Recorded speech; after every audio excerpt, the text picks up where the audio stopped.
भक्तों, मृत्यु के बाद मनुष्य की आत्मा शरीर के किस अंग से बाहर निकलती है? पुरुषों की आत्मा किस छिद्र से निकलती है और स्त्री की आत्मा किस छिद्र से निकलती है? पापी और पुण्यवान व्यक्तियों की आत्मा किन किन छिद्रों से बाहर निकलती है, इस विषय में गरुड़ पुराण में विस्तार से बताया गया है। इन पापी आत्माओं को अगला जन्म कौन सा मिलता है, इसका भी वर्णन भगवान विष्णु ने गरुड़ जी को बताया है। गरुड़ पुराण, अग्नि पुराण और ब्रह्म वैवर्त पुराण जैसे ग्रंथ हमें बड़े रोचक लेकिन गंभीर अंदाज में समझाते हैं कि आत्मा कैसी होती है, शरीर में कहाँ रहती है, मृत्यु के वक्त क्या होता है, आत्मा शरीर से कैसे निकलती है और पाप पुण्य के हिसाब से आत्मा की आगे की यात्रा कैसी होती है। तो चलिए आपको गरुड़ पुराण का संपूर्ण ज्ञान विस्तार से समझाते हैं। आत्मा शरीर में कहां और कैसी होती है।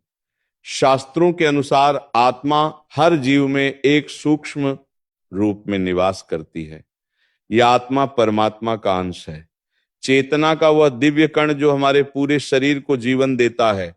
शरीर तो पंच तत्व पृथ्वी, जल, अग्नि, वायु, आकाश से बना नाशवान पदार्थ है, लेकिन आत्मा अमर है, अविनाशी है। आत्मा का कोई रूप रंग नहीं, पर इसे एक चमकते हुए छोटे प्रकाश की तरह समझ सकते हैं। गरुड़ पुराण में तो कहा गया है कि यमदूत जब आत्मा को निकालते हैं तब वह अंगूठे के आकार की सूक्ष्म पुरुष आकृति होती है, यानी आत्मा इंसान के सूक्ष्म शरीर के रूप में होती है। बिल्कुल मानो आपके शरीर का नन्हा प्रतिरूप जो अंगूठे जितना छोटा होता है और जिसे सामान्य आंखों से नहीं देखा जा सकता, यही आत्मा हमारे होने का वास्तविक मैं है, जो ना कभी मरती है ना जलती है, बस एक शरीर से निकलकर फिर अगले गंतव्य की ओर चली जाती है। दोस्तों, मृत्यु के समय क्या होता है? जब किसी स्त्री की मृत्यु का समय आता है तो शरीर में कई बदलाव शुरू हो जाते हैं। गरुड़ पुराण में कहा गया है कि जैसे जैसे अंत निकट आता है उसके जीवनदायी प्राण डगमगाने लगते हैं, सांस उखड़ने लगती है, खांसी और बलगम से नलिकाएं अवरुद्ध हो जाती है और आंखें उलटने लगती है। शरीर बिल्कुल निर्जीव सा निश्चेष्ट होने लगता है, मानो आत्मा की पकड़ ढीली पड़ रही हो। कई बार मरने वाले की जीभ से झाग निकलने लगता है, मुंह लार से भर जाता है और वह बेहोशी की हालत में चला जाता है। गरुड़ पुराण भयावह तुलना करता है कि प्राण निकलते समय मनुष्य को ऐसा दर्द महसूस होता है जैसे 100 बिच्छुओं ने एक साथ डंक मारा हो। सोचिए जरा, कितनी तीव्र पीड़ा।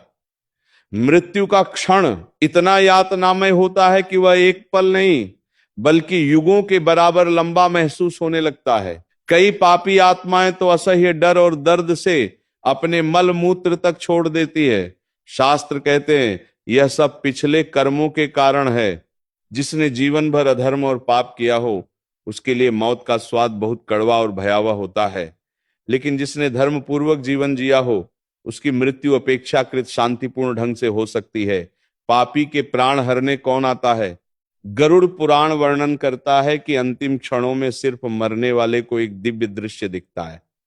आसपास रोते परिवारजन दिखाई दे सकते हैं, पर साथ ही यमराज के दूतों का आगमन भी होने लगता है।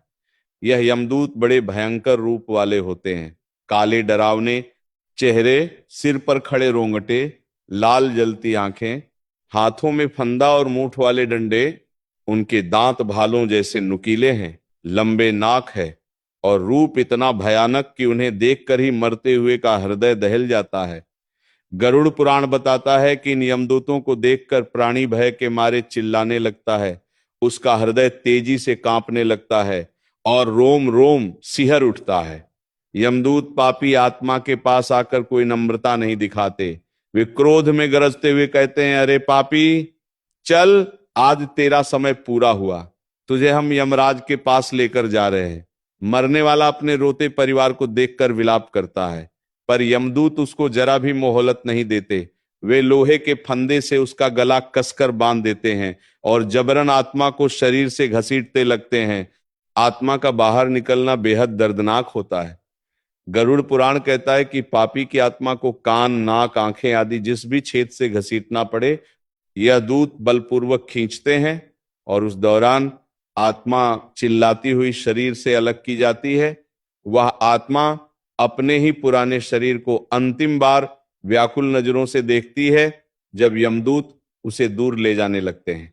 दोस्तों, अब जानते हैं आत्मा किस अंग या छिद्र से शरीर छोड़ती है। यह सवाल बड़ा रोचक है। आत्मा आखिर शरीर से निकलती कहां से है? हमारे शरीर में कुल 9 प्रमुख द्वार या छिद्र माने गए हैं। 2 आंखें, 2 कान, 2 नथुने, 1 मुंह, यह 7 ऊपरी द्वार हुए और 2 निचले द्वार, मल द्वार, गुदा और मूत्र जननेंद्रिय। कुछ मतों में सिर के ऊपर सहस्रार या ब्रह्मरंध्र को 10वां द्वार भी कहा गया है, पर शास्त्रों में प्रायः 9 द्वार की ही बात आती है। आत्मा इन दीवारों में से किसी एक से निकल सकती है, मगर कौन से छिद्र से निकलेगी यह निर्भर करता है मरने वाले के कर्मों पर। गरुड़ पुराण का मत स्पष्ट है। यदि आत्मा पुण्य आत्मा है, अच्छे कर्मों वाली है, तो वह शरीर के ऊपरी ऊर्ध्व द्वारों से प्रस्थान करेगी, और यदि पापी है तो निचले छिद्रों से। पुण्यवान लोगों की आत्मा प्रायः सर के ऊपर स्थित द्वार, ब्रह्मरंध्र या मुंह, आंख, नाक जैसे ऊर्ध्व छिद्रों से निकलती है। इसे शुभ संकेत माना जाता है। इसका अर्थ है आत्मा की गति ऊपर उर्दू लोकों की ओर होगी, दिव्य मार्ग देवयान से जाएगी। विशेषकर जो आध्यात्मिक साधना में पारंगत है, योगी है या परमात्मा भक्त है, उनके सहस्त्रार से आत्मा निकलकर परम लोक की ओर जाती है। माना जाता है कि यह मुक्ति का मार्ग है। इसके विपरीत पापी आत्माएं प्राण छोड़ती हैं तो निम्न द्वार से उनका जीवन निकलता है। गरुड़ पुराण कहता है कि पापी के प्राणमल मूत्र के रास्ते नीचे निकल जाते हैं। आत्मा अगर गुदा द्वार या जननेंद्रिय जैसे निचले छिद्र से निकले तो इसे अत्यंत अशुभ माना जाता है। यह दर्शाता है कि आत्मा अधोगति, नीचे लोकों की ओर जा रही है। ऐसे प्राणी की आत्मा मरकर सीधे यमलोक, प्रेत लोक या नरकों की ओर जाएगी। साफ शब्दों में ऊपरी द्वार से आत्मा का निकलना पुण्य का फल है और निचले द्वार से निकलना पाप का फल। यही कारण है कि हमारे शास्त्र मृत्यु के समय भगवान के नाम स्मरण, गंगाजल, तुलसी दल आदि देने को कहते हैं, ताकि अंत समय शुभ हो और आत्मा ऊर्ध्व मार्ग से शांति पूर्वक निकले।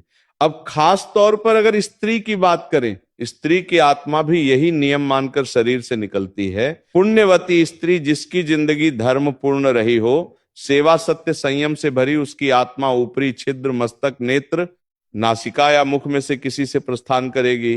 कुछ ग्रंथों में कहा गया है कि ऐसी आत्मा के निकलते वक्त चेहरे पर एक शांत चमक दिखाई देती है, शरीर बिना ज्यादा तड़पे शांत हो जाता है। दूसरी ओर पापिनी स्त्री जिसने जीवन भर अधर्म, अत्याचार, अनैतिक कर्म किया हो, उसकी आत्मा अक्सर नीचे वाले रंध्रों से बाहर जाती है, जैसे गुप्तांग या गुदा मार्ग से।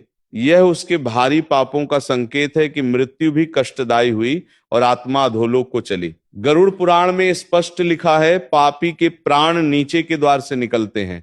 मतलब यही कि स्त्री हो या पुरुष, पाप पुण्य के अनुसार आत्मा के निकलने का मार्ग तय होता है।